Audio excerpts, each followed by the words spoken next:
Баягы аял киши негизи өзү бул табиятынан эле баягы көңүл бурууну каалаган. Орусча айтканда назикпиз. Внимание каалайт экен да, бүт дүйнөнүн баардык гүл сыяктуу дейт. Бүт дүйнө баардыгы ошол аял кишиге көңүл буруп турса деген. Негизи үй бүлөдө аял менен эркектин максаты экөө бири-бирине бактылуу кылуу да, экөө бири-бирине жетишпеген нерсени экөөнүн бири-бирин толуктоо да. Толуктоо эми эркектердин ушул эмеде аябай ролу чоң болуш керек. Тилекке каршы азыр айтып коеюн, бирок ушул биздин коомчулукта кээ бир эркектер алсыз болуп калды. Ушул менен эркектер учурдан пайдаланып эркектерди күчтүү болууга чакыра кетейин. Мырзалар албетте жоопкерчиликтүү болуш керек. Мырза эң биринчи айткан сөзүн аткарыш керек. Андан кийин үй бүлөсүнө күчтүү болуш керек да. Анан дагы коомчулукта тилекке каршы менин жүрөгүмдү өйгөн дагы бир маселе бар. Бул бүгүнкү күндө аялдардын эркектерди камсыздашы да. Бул мен кээде түшүнө албай коем да, кайсыл эркек аялдан акча алып, мисалы үчүн бир жака барат да, эми чын эле айткандачы, бирок мени кечирип коюңуздар, эгерде кээ бир бул реалдуу да, туурасын айтып атасыз дагы. Кечирип коюшсун, кээ бир эркектер деп айтам, негизинде эле кээ бир эркектер. Ошон үчүн эркектерге айтат элем, жоопкерчиликтүү болуш керек. Бүгүнкү күндө мен ушул маселени дагы эмне үчүн жаңы термин чыгып кетти да, эсиме келип калды. Жаңы термин чыгып кетти. Альфонс деп коет да бундай эркектерди. Аялдын акчасына жан баккан эркектерди альфонс деп коет да. Бүгүнкү күндө альфонстор көбөйүп, айдап жүргөн машинасына аялдан акча алып, бензин куят, же болбосо бир тойго досторуна бара турган болсо кош майыны аялынан алат. Бүт бардыгы аял камсыздайт да. Ошон үчүн бул негизи кээде кээ бир адамдарда канда болот экен да. Канда болот.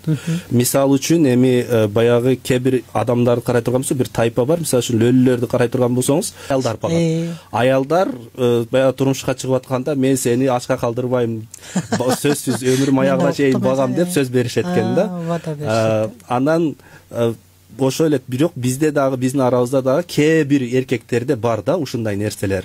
Ошон үчүн бул абдан жаман нерсе, эркектер мындай нерсени ташташ керек. Андан кийинки себеби болсо,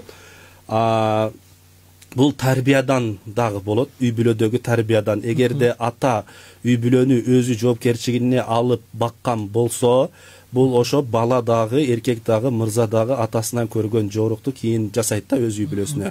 Ошон үчүн эркектер, дагы бир жолу айтам, ушул үй бүлөнүн каржы тарабын өз колуна алыш керек. Андан кийин кээ бир аялдар бирок капа болушпасын, баягы беттерин эле айтам, аялдар өздөрү көндүрүп алышат экен да, кээ бир эркектердичи.